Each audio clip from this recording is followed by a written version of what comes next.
Welcome to math की यात्रा online में सभी दोस्तों का स्वागत है। क्यों डरे जिंदगी में क्या होगा, हर वक्त क्यों सोचे बुरा होगा, कुछ नहीं होगा तो तजुर्बा होगा। आइए दोस्तों डिस्कस करते हैं पी वाई क्यू। आपने फर्स्ट पार्ट सेकंड पार्ट नहीं देखा है तो निश्चित रूप से देख लीजिए, काफी हेल्पफुल आपको अच्छे मार्क दिलाने में, ठीक है। क्योंकि लगातार ऐसे क्वेश्चन जरूर देखने को मिलते हैं। देखिए यहाँ पर इस सवाल का उत्तर दीजिए। यहाँ पर देखिए, आपने अगर मेरा लेक्चर अगर यहाँ पर कॉम्प्लेक्स नंबर का नहीं देखा तो देख लीजिएगा दोस्त, इस तरह हमने सवाल भी डिस्कस कराए हैं। देखिए आपको 2023 में आया भी है, ठीक है। पर इस सवाल का उत्तर आपके लिए देखिए एक लाइन में इस सवाल का उत्तर आप कैसे जानेंगे, जज करेंगे, ठीक है। जब भी आर्गूमेंट की बात करें, किसकी बात करें यहाँ पर, आर्गूमेंट की। यहाँ पर जेड माइनस यहाँ पर Z1, यहाँ पर जेड माइनस क्या हो Z2 हो, ठीक है। पर इक्वल टू दोस्तों यहाँ पर अगर मान लेते हैं यहाँ पर अल्फा हो, ठीक है। अल्फा, अगर दोस्तों अल्फा की वैल्यू, ठीक है, अगर 0 हो, ठीक है। यहाँ पर क्या है जो क्वेश्चन में यहाँ पर पाई/3, ठीक है। अल्फा की वैल्यू 0 हो या पाई हो, तब दोस्तों क्या रिप्रेजेंट करेगा, अर्थात इसका लोकस क्या होगा ये, तब क्या होगा दोस्तों, वो लिखिएगा स्ट्रेट लाइन होगा, ठीक है। यहाँ पर क्या लिखेंगे, स्ट्रेट लाइन। अदरवाइज अगर क्या 0 या पाई न हुआ तो दोस्तों जैसे यहाँ पर पाई/3 हुआ, अदर कोई भी एंगल हुआ तो हमेशा क्या रिप्रेजेंट करेगा दोस्तों, उसको नोट डाउन करिएगा, सर्किल रिप्रेजेंट करेगा। नोट डाउन करिए, इस सवाल का उत्तर option number B right answer होगा। हमने इसके कंसेप्ट बताए हैं, हमने ये भी आपको डिस्कस कराया था दोस्तों। यहाँ पर अगर Z माइनस Z1 अगर ये आर्गूमेंट न दिया हो और डायरेक्टली यहाँ पर Z minus Z2 equal to दोस्तों, यहाँ पर हमने आपको ये भी डिस्कस कराया था, अगर यहाँ पर के हो, ठीक है। यहाँ पर के की वैल्यू अगर दोस्तों यहाँ पर अगर क्या 1 हो, ठीक है, तो दोस्तों क्या होगा, ये दोस्तों स्ट्रेट लाइन रिप्रेजेंट करेगा। अगर दोस्तों के की वैल्यू अगर मान लीजिए यहाँ 1 के अलावा यहाँ 2 रख दिया जाए, 3 रख दिया जाए, हमेशा क्या होगा, वह सर्किल रिप्रेजेंट करेगा, तब भी option number B right answer होता। हमने इस तरह का सवाल भी कराए हैं और आप देखेंगे एलटी जीआईसी में दोस्तों ये सवाल आया था। यहाँ से ये रिप्रेजेंट क्या करता था, इसका सेंटर के लिए यहाँ पर आप क्या z बराबर x प्लस आयोटा y रखेंगे। सवाल साथ इस तरह था ये। चलिए मान यहीं पर कहा दिया कि यहाँ पर ये इसकी वैल्यू क्या होगी, यहाँ पर मान लीजिए दे दिया गया, यहाँ पर आपको यहाँ पर मान लीजिए 2 दे दिया, आर्गुमेंट हटा दिया तो कहा था 2, तो उसके लिए आप क्या z बराबर x plus iota y solve करेंगे या डायरेक्ट कोई मेथड जानते हैं, कमेंट जरूर करिएगा। अगर नहीं जानते मैं जरूर बताऊंगा शॉर्टकट मेथड, ठीक है। आप चलते हैं अगले क्वेश्चन की ओर, क्योंकि यह जीआईसी उसमें लेक्चरार में ये क्वेश्चन आ चुका है। उसका सेंटर निकालने के लिए लोग z बराबर x प्लस आयोटा y रखते हैं। मुझे पता है कि आप तो सॉल्व कर लेंगे, लेकिन वहां पर टाइम की वैल्यू है दोस्तों और किसी की वैल्यू नहीं है। आइए चलते हैं क्वेश्चन की ओर। देखिए आइए दोस्तों मैं इस सवाल पर डिस्कस करता हूँ, ये भी बेहतरीन सवाल है। आपने अगर पिछला अगर लेक्चर देखे होंगे पार्ट नंबर 2, तो दोस्तों इस तरह का एक सवाल और आया था। वहां पर क्या पूछा था, वहां पर कैरेक्टरिस्टिक्स पूछा था, यहाँ पर कहा था वहां पर पॉलिनोमियल क्या होगा, यहाँ पर इक्वेशन पूछा, ठीक है। दोनों में कोई चेंजिंग नहीं है। हमने आपको कंसेप्ट क्या बताया था, कहा था कि इसको यहाँ पर जो विकर्ण दिख रहे हैं इसको डायगोनल को आप जोड़िए, ठीक है। अगर जोड़ेंगे तो वह क्या होगा, सम ऑफ द रूट्स आएगा, जोड़ेंगे क्या आएगा, 3 आएगा, ठीक है।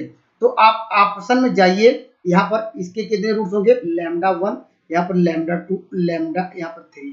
मूलों का निकालेंगे, क्या निकालेंगे, योग निकालेंगे, सम ऑफ द रूट्स क्या होगा, देखिए ये भी 3, ये क्योंकि जानते हैं क्या होता है माइनस बी बाई होता है, तो ये आपको माइनस फार्मूले में माइनस होता है, ये आपको क्वेश्चन दिया ये +3, ठीक है। तो देखिए 3 आंसर मैच करने लगे, ठीक है। अगर यहीं पर अलग अलग होता, ठीक है, तो आप डायरेक्टली यहाँ पर 3 -3 तो यहाँ पर क्या ऑप्शन जिसपे पिछले वाले सवाल में जो आया था पेपर में, जो पहला सवाल था इसके पहले वाले जो डिस्कस किए थे, वहां पर देखेंगे दोस्तों, वहां पर इसके यहाँ पर सम ऑफ द रूट्स अलग अलग आए थे, हम डायरेक्टली ऑप्शन पे पहुंच गए थे। लेकिन यहाँ पर देखिए 3 सम ऑफ द रूट्स यहाँ पर इसको डायगोनल के बराबर आ गए, तो आप क्या करिएगा, इसका निकालिएगा डिटर्मिनेंट। डिटर्मिनेंट निकाल दिए, डिटर्मिनेंट निकालते हैं, देखिए कैसे निकालेंगे, देखिए आप लेंगे 1, ठीक है, क्रॉस मल्टीप्लाई करेंगे, यहाँ 1 1 जा 1 और मल्टीप्लाई करेंगे 1 माइनस क्या होगा, ये 4 होगा, ठीक है। क्रॉस मल्टीप्लाई किया, अब माइनस क्या लेंगे, 2 लेंगे, क्रॉस मल्टीप्लाई करेंगे, आपको मिल जाएगा यहाँ पर 2, यहाँ पर इसके बाद क्या मिल जाएगा आपको, यहाँ पर +4 हो जाएगा, ठीक है। यहाँ पर अब क्या लेंगे, अब यहाँ पर +2 लेंगे, तो इसको सिंप्लीफाई करिए, देखिए आपको मिलेगा माइनस यहाँ पर 4 और यहाँ पर -2। अगर इसको सिंप्लीफाई करिए, देखिए यहाँ पर -3, यहाँ पर 4 2 6 दूनी 12 होगा। और दोस्तों यहाँ पर क्या होगा, ये यहाँ पर क्या होगा 4 2 6 दूनी 12, ये भी आपको मिल जाएगा 12। अगर जोड़ेंगे क्या आएगा, ये -27। जब ये आपको डिटर्मिनेंट आया तो इसका प्रोडक्ट ऑफ द रूट्स देखिए किसका -27 है, वो आंसर है। देखिए यहाँ पर कांस्टेंट टर्म नजर आ रहा है, अगर इसका प्रोडक्ट ऑफ द रूट्स निकाले क्या होगा, लैम्डा 1, यहाँ पर लैम्डा 2 और लैम्डा 3, ठीक है। इसे कहते हैं सम, क्या प्रोडक्ट ऑफ द रूट्स हम जानते हैं कैसे करते हैं, ये करते हैं आप प्लस ले चलते हैं, माइनस ले चलते हैं, फिर प्लस ये माइनस, इस तरह हम क्रम में चलते रहते हैं, ठीक है। आप जानते हैं यह कांस्टेंट टर्म किसके साथ आएगा, माइनस के साथ, ठीक है, माइनस के साथ। क्या यहाँ पर क्या है 27 है, ठीक है, क्योंकि ये माइनस कहाँ से आ रहा है, क्योंकि ये प्लस माइनस, ठीक है। ये जब कांस्टेंट टर्म लेंगे -27 अपान कहेंगे कोफिशिएंट ऑफ हाईएस्ट कोफिशिएंट का जो कोफिशिएंट है उससे हम क्या करते डिवाइड करते थे। अगर इसको सॉल्व करेंगे क्या आएगा आपको -27। आंसर मैच कर गया। ऑप्शन नंबर क्या होगा, इस सवाल का उत्तर होगा ऑप्शन नंबर क्या होगा, इसका बी राइट आंसर होगा। कंसेप्ट आपका क्लियर हो गया, ठीक है। या यहाँ पर आप यहाँ पर क्या दो मूलों का योग का गुणनफल निकालिएगा, वो भी अगर न समझ में आए कमेंट करिएगा। वहां वो कैसे करेंगे, ये आपको -9 आएगा, बिना पेन चलाए हुए कर सकते हैं, थोड़ा आपको कैलकुलेशन करना पड़ेगा, ठीक है। ये लेकिन दोस्तों अगर आपका जनरल मेथड क्या होता है, जनरल मेथड हम लोग क्या करते थे, ये माइनस क्या करते थे लैम्डा, यहाँ पर क्या लिख सकते हैं, यहाँ पर इक्वल टू, यहाँ पर डिटर्मिनेंट इक्वल टू 0 करते थे। हम लोग इसको डायगोनल की वैल्यू क्या आती थी 1 माइनस लैम्डा, यहाँ पर 1 माइनस अब लैम्डा इक्वल टू करते थे 0। अब हम इस इक्वेशन को सॉल्व करते थे और यहाँ पर देखते थे जो भी इक्वेशन आएगा वो आपका आंसर होगा, लेकिन टाइम टेकन है दोस्तों वहाँ पर। तो दोस्तों ये अप्लाई करिएगा, निश्चित रूप से आपको काफी हेल्पफुल होगा। आइए मैं अगले क्वेश्चन पे चलता हूँ। देखिए दोस्तों ये भी आसान क्वेश्चन है।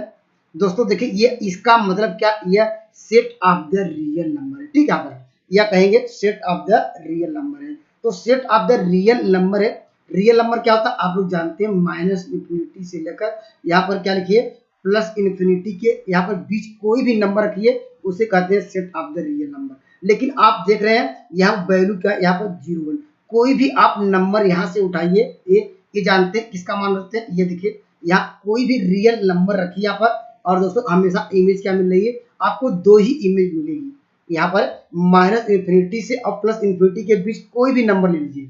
मान लीजिए आपने 2 3 या 5 जो भी √5 जो भी लीजिए, आप रियल नंबर लीजिए, उसकी इमेज आपको क्या मिलेगी, हमेशा क्या मिलेगी आपको, तो या तो क्या मिलेगी, या तो कोई भी नंबर लेंगे यहाँ पर जो भी आप इमेज क्या मिलेगी। आप जानते हैं कि यहाँ पर जो भी मान 10 लिया तो इमेज इसमें से कोई एक इमेज मिलेगी, ठीक है, ऐसी हो रही है। अर्थात हमेशा आप डिफरेंट वैल्यू लीजिए, यहाँ पर डोमेन का है, आप जानते हैं उसके जो कोडोमेन है वो हमेशा क्या मिलेगा, यूनिक मिल रहा है, 0 या। तो इसका मतलब क्या करते हैं, यहाँ बहुत सारी वैल्यू रख रहे हैं, ठीक है, डिफरेंट वैल्यू रख रहे हैं, लेकिन वैल्यू केवल 2 ही मिल रही है, तो इसे कहते हैं क्या, ये कहेंगे ये मेनी वन है, ठीक है। मेनी वन मतलब क्या है, बहुत सारा हमने क्या वैल्यू रख रहे हैं, लेकिन इमेज क्या वहाँ ओनली वन, केवल 2 इमेज मिल रही है। दोस्तों इस सवाल का आंसर क्या हो जाएगा, ये तो मेनी वन है, ठीक है, मेनी वन तो है ही, ठीक है। अब हम बात करेंगे अनटू, ठीक है। अनटू के लिए दोस्तों यहाँ से जाते हैं, यहाँ पर क्या है, यहाँ 1 1 के लिए वैल्यू यहाँ से देखते हैं रख के, और अनटू के लिए यहाँ से वैल्यू रखते हैं, क्या ये वैल्यू इसमें बिलोंग करेगी, यहाँ पर 0 1 क्या set of the real number में आता है, आप कहेंगे यस, जो 2 एलिमेंट है ये set of the real number में आता है, इसलिए क्या होगा, ये अनटू भी होगा, ठीक है, यहाँ पर अनटू भी होगा। तो क्या होगा, अनटू होगा। तो इस सवाल का उत्तर क्या आएगा, मेनी वन अनटू, अर्थात many one, option number D right answer होगा। कॉन्सेप्ट आपका क्लियर हो गया होगा। आइए मैं अगले सवाल की ओर बढ़ता हूँ। देखिए यहाँ पर देखिए ये तो सबसे आसान क्वेश्चन है। देखिए अगर जो लोग इंग्लिश मीडियम में है, यहाँ पर है, मुझे भी क्या इंग्लिश ज्यादा लगता है अट्रैक्टिव, लेकिन क्या जो लोग हिंदी पढ़ना चाहते हैं, देखिए हिंदी में दोनों में समझाने के लिए देखिए यहाँ पर देखिए यहाँ पर करा इंटीजर का जो सेट होता है वह करा की गणनी नहीं है, करा नॉट काउंटेबल, ये गलत करा है। आप जानते हैं यहाँ पर जो सेट होता है, set is defined collection of the things, यहाँ पर सेट क्या होता है, सेट जो होता है, सेट क्या, define of the collection of the set. वह कह रहा है कि जो इंटीजर आप लीजिए वह कह रहा है डिफाइन नहीं है। यह बात गलत कर रहा है क्योंकि हम जानते हैं नेचुरल नंबर ले या इंटीजर ले दोस्तों, या रेशनल नंबर ले, रेशनल नंबर क्यों से लिखा जाता है, या जेड से भी लिखा जाता है, या दोस्तों कोई भी नंबर ले यहाँ पर है, यहाँ जानते हैं, या रियल नंबर ले दोस्तों, ये सारे सेट क्या है, ये डिफाइंड है। यहाँ पर यहाँ पे सेट क्या है, ये डिफाइंड है। तो यह इस सब का जानते हैं, ये सब हम जानते हैं सबकी वैल्यू कहाँ से लेकर कहाँ तक होती है, कौन सा नेचुरल नंबर होता है, ये सब डिफाइंड सेट है। तो यहाँ पर दोस्त ये गलत कर रहा है, इसलिए ऑप्शन नंबर ये रॉन्ग होगा। आपको बताना कौन सा ट्रू है। परिमेय संख्याओं का समुच्चय गणनीय है, सही कह रहा है। यहाँ पर परिमेय संख्या रेशनल नंबर लीजिए दोस्तों, या क्या नेचुरल नंबर, कोई भी हम जानते हैं सेट क्या होते हैं। यहाँ पर ये सेट क्या, define of the collection of the thing. तो इसमें भी ज्यादा कुछ करना नहीं था, आपको डायरेक्टली इस सवाल का उत्तर दे सकेंगे। ठीक है, देखिए वही इंग्लिश में दिया है, कह रहा which is not true, the set rational number is countable. ठीक है, option number B right answer होगा। आइए अगले सवाल पे चलते हैं। देखिए यहाँ पर दोस्तों ये भी जानते हैं काफी लोग इस सवाल का उत्तर, देखिए मैं तो डायरेक्टली यहाँ पर देखता था क्या एक से शुरू है, मैं देखिए यहाँ पर मैं अपना नियम बता रहा था जब मैं करता था। यहाँ पर देखिए यहाँ पर दो था, ये दो से खत्म हो, इसलिए log 2 मिनट 2 है, log 2 आंसर आ जाता था। लेकिन दोस्तों हर एक नियमों में फॉलो करता है कि नहीं, आप लोग जरूर देख लीजिएगा। लेकिन जितने मेरे पास सवाल थे मैं इसे करता था, आ जाता था। लेकिन इसका कंसेप्ट समझिएगा। चलिए छोड़िए, आपको यहाँ पर स्क्वायर दिया तो आपको कंफ्यूज हो जाएंगे। ठीक है, देखिए उसके लिए हम क्या करेंगे, देखिए यहाँ n+1 है, इसका मतलब देखिए n सब में आ रहा है, n सब में आ रहा है, en सब में आएगा तो इसको जो 2n दिया था en प्लस क्या लिख दीजिए, en लिख सकते हैं। अगर इसको हम समेशन के फॉर्म में लिखना चाहते हैं क्या लिखेंगे, देखिए पहले लिमिट आपको यहाँ पर दी गई है, लिमिट लिखिए। यहाँ पर क्या दिया, n टेंड्स टू इंफिनिटी दिया गया। ठीक है, देखिए अब दोस्तों यहाँ पर देखिए, अब देखिए हमारी वैल्यू कहाँ से स्टार्ट हो रही है, 1 से। तो आर का मान क्या लेंगे, 1 से स्टार्ट करेंगे और कहाँ तक जाएंगे, ये क्या जाएंगे, ये n तक जाना पड़ेगा। ठीक है, अब देखिए ऊपर क्या हो जाएगा 1, क्योंकि 1 है, कोई चेंजिंग नहीं। n देखिए कांस्टेंट था, n प्लस क्या है, हम 1 की वैल्यू देखिए 1 से लेकर कहाँ तक गए, n तक गए। देखिए 1 से लेकर n गए, तो r के स्थान देखिए, r के स्थान 1 रखेंगे तो पहला मान मिलेगा, जो r के स्थान पे 2 रखेंगे दूसरा, लास्ट में r के स्थान पे n रखेंगे दोस्तों। यहाँ पर ये अर्थात जो ये क्वेश्चन था इसमें कन्वर्ट कर दिया। ठीक है, अब देखिए इसमें हम लोग जानते हैं, अगर दोस्तों यहाँ पर अगर मैं इसको हम आपको क्या इंटीग्रेशन के फॉर्म में कन्वर्ट करते हैं, देखिए कैसे कैसे करेंगे। देखिए यहाँ पर देखिए लिमिट दिया गया, लिमिट लिखिएगा। ठीक है, लिमिट क्या दिया गया, n टेंड्स टू इंफिनिटी दिया गया। अब यहाँ से क्या कॉमन लीजिएगा, n कॉमन लीजिए, कॉमन नहीं है तो मान लेते हैं हम जबरदस्ती कॉमन लिए तो क्या होगा, यहाँ पर देखिए आपको मिल जाएगा 1 अपान क्या होगा, यहाँ लिखेंगे 1 प्लस क्या होगा r/n। ठीक है, r/n। अब देखिए अब इसको इंटीग्रेशन में कैसे बदलेंगे, देखिए यहाँ पर लिखेंगे, ये मान लेते हैं ये क्वेश्चन ए के बराबर आ गया, इंटीग्रेशन कैसे बदलेंगे। देखिए इंटीग्रेशन लगाया, जो 1/n है, ठीक है 1/n है, क्या इसको लिखेंगे, इसको dx से लिख लेंगे। ठीक है, यहाँ पर dx लिखेंगे। अब देखिए और लिखेंगे r/n है, ठीक है r/n है, इसको क्या सपोज करेंगे, इसको x सपोज करेंगे। ठीक है, तो मेरा जो क्वेश्चन था ये इसमें कन्वर्ट हो गया। ठीक है, देखिए हर एक सवाल में ऐसे ही करना है, 1/n के स्थान में क्या लिखेंगे, dx लिखेंगे, r/n के स्थान पे x रखिएगा। ठीक है, अब देखिए अब आपको यहाँ पर लिमिट चाहिए, एक लोअर लिमिट चाहिए, अपर लिमिट कैसे फाइंड करेंगे, हम बात करते हैं देखिए लोअर लिमिट की। ठीक है, लोअर ये यहाँ की लिमिट, लोअर लिमिट निकालने के लिए, लोअर लिमिट निकालने के लिए लोअर वैल्यू आपने कहाँ से शुरू किया था, यहाँ 1 से, यहाँ पर क्या हो, r के स्थान क्या रखना पड़ेगा, r के स्थान पे 1 रखेंगे, 1/n करेंगे। लेकिन आपको लिमिट क्या दी गई है, n टेंड्स टू आपको दिया है इन्फिनिटी रखने के लिए, तो यहाँ पर 1 अपान क्या इन्फिनिटी, 1 अपान इन्फिनिटी की वैल्यू क्या होगी, तो यहाँ पर जानते ये आ जाएगी 0 आ जाएगी। ठीक है, तो हमारी लोअर लिमिट मिल गई 0 मिल गई। ठीक है, क्योंकि 1 अपान इन्फिनिटी का मान क्या होता है 0 आता हो जाएगा। अब देखिए अब आपको चाहिए अपर लिमिट। ठीक है, अपर लिमिट ये ऊपर वाली लिमिट, अपर लिमिट के लिए क्या करेंगे, देखिए अपर वैल्यू रखेंगे, अपर यहाँ लिखेंगे, हमारे पास n टेंड्स टू 0 था, इन्फिनिटी था, यहाँ देखिए r/r अर्थात r के स्थान पे क्या रखेंगे, r के स्थान पे जो अपर लिमिट हम लोगों ने अब जो हाईएस्ट वैल्यू थी, हम r की वैल्यू 1 शुरू की, वो लोअर लिमिट। अब यहाँ पर क्या है, r के स्थान क्या रखेंगे, n रखेंगे, तो n/n हो जाएगा। अगर इसको सिंप्लीफाई करेंगे तो क्या आएगा, 1 आएगा। ठीक है। तो यह देखिए लिमिट आ गई, इतना आपको समझे रहेंगे तो एक दो बार प्रैक्टिस करेंगे तो आसानी से कर लेंगे, ठीक है। अब दोस्तों इस सवाल के लिए क्या करेंगे आप, अब देखिए इस सवाल के लिए हम क्या मानेंगे, इसको मानेंगे टी, हम जानते हैं ये क्या हो जाएगा, ये वैल्यू क्या हो जाएगी, ये आपको मिल जाएगी log टी, ठीक है। अगर इसको मानेंगे तो क्या होगा, ये log क्या होगा 1 + x होगा। आप यहीं पर लोअर लिमिट रखिएगा, एक बार अपर लिमिट रखेंगे, पहले अपर लिमिट उसके बाद लोअर लिमिट, क्या हो जाएगा, ये log 2 हो जाएगा और log क्या हो जाएगा 1, log 1 का मान 0, तो ऑप्शन नंबर क्या होगा यहाँ पर डी राइट आंसर होगा। अभी दोस्तों मैं इसका एक चैप्टर भी डिस्कस कराऊंगा, कल तक मुझे लग रहा हो सकता है डिस्कस कराएं लिमिट का सवाल, तो ये भी इस तरह का सवाल और जिग आते हैं उसको भी हम डिस्कस करेंगे, लेकिन कंसेप्ट ये रूल दोस्तों इसको याद रखिएगा, ठीक है। आइए मैं चलता हूँ अगले सवाल की ओर। देखिए यहाँ पर आइए दोस्तों मैं इस सवाल पर डिस्कस करता हूँ, ये भी बेहतरीन क्वेश्चन है दोस्तों। पहले मैं इसको x + y = t मान के करता था, लेकिन वहां पर समय के अभाव के कारण हमने x + y = t मानना छोड़ दिया था। मैं दोस्त इस तरह प्रैक्टिस किया था बाई ऑप्शन से, ठीक है। बाई ऑप्शन से मैं कैसे करता था, देखिए यहाँ पर dy/dx है, ठीक है। अगर पूछा जाए dy/dx बराबर क्या आएगा, यहाँ पर a² x + y² आएगा कि नहीं। हम बाई ऑप्शन देखते हैं dy/dx किसका, इसको यहाँ पे इतना मिल रहा है। देखिए अगर मान लीजिए पहला ऑप्शन dy/dx कैसे चेक करेंगे, देखिए हम जानते हैं dy/dx निकालने के लिए पूरे इक्वेशन को पहले पार्शियली डिफरेंशिएट करेंगे विद रिस्पेक्ट टू x।